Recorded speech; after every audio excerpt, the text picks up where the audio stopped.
You are one unexpected expense away from financial collapse. Most families have no buffer between their current lifestyle and complete disaster. That's not pessimism, that's just the math. 3 to 6 months of living expenses sitting in a dedicated account is the single most powerful financial move your family can make before anything else. Before the stock portfolio, before the real estate, before the retirement account. This is number one on the hierarchy of financial survival, and most households skip it entirely. Here's what the data actually shows.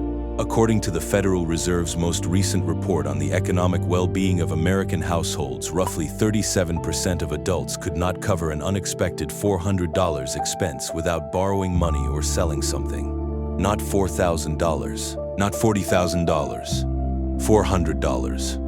That means more than 1 in 3 families in the wealthiest country on earth is one blown tire or one urgent care visit away from debt.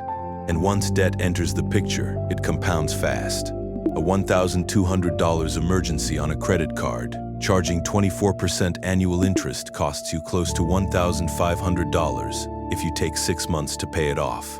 The emergency fund is not a savings account. It's an insurance policy with a guaranteed return. So how much do you actually need? Start by calculating your monthly essential expenses. That means rent or mortgage, utilities, groceries, insurance premiums, minimum debt payments, and basic transportation. Do not include dining out, subscriptions, or anything optional. For most American families, that number lands somewhere between $3,500 and $6,500 per month. Multiply that by 3 for a starter emergency fund. Multiply it by 6 for full protection. A family spending $5,000 per month on essentials needs between $15,000 and $30,000 sitting liquid and untouched. That is your target. Write that number down. Put it somewhere visible. Everything else waits until you hit it. Now, here's where most people get it wrong. They keep the emergency fund in a standard checking account earning close to nothing, usually 0.01% interest. That's a mistake. High-yield savings accounts at online banks right now are paying between 4.5% and 5.1% annual percentage yield. On a $20,000 emergency fund, that's $900 to $1,020 per year in interest just for parking money you were going to save anyway. Over 3 years, assuming rates stay stable, your $20,000 generates over $2,700 without lifting a finger. Fidelity, Marcus, by Goldman Sachs, Ally, and SoFi are all currently offering rates in that window. Your money should be earning while it waits. There is no reason it shouldn't be. The mechanics of building the fund are straightforward, but the discipline is where most families fail. Start with a fixed automatic transfer every payday.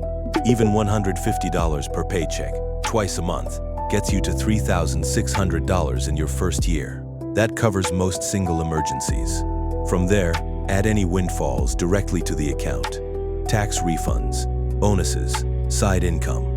The average federal tax refund in 2024 was $3,167. A family that drops that directly into a high-yield savings account instead of spending it reaches a starter emergency fund in under 12 months. The goal is not to feel the contributions.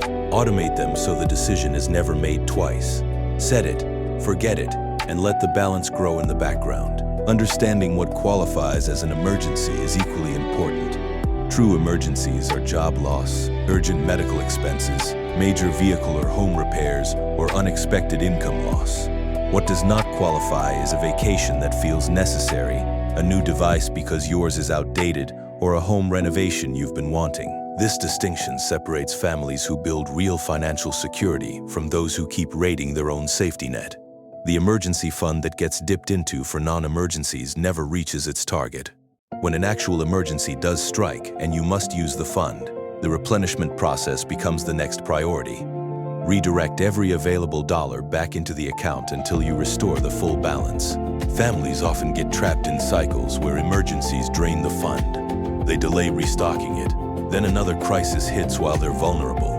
Breaking this pattern requires treating the rebuild with the same discipline as the original accumulation. Once your emergency fund is fully funded, it changes how every other financial decision feels. Job negotiations look different when you have 6 months of runway behind you. A bad employer becomes easier to leave. a medical diagnosis becomes less financially terrifying. A car breaking down becomes a Tuesday problem instead of a crisis. The Bezoses and Gates of the world are not immune to unexpected costs.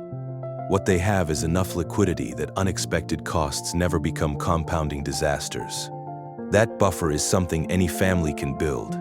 It just takes a clear number, a dedicated account, and automatic contributions that never stop until the target is hit.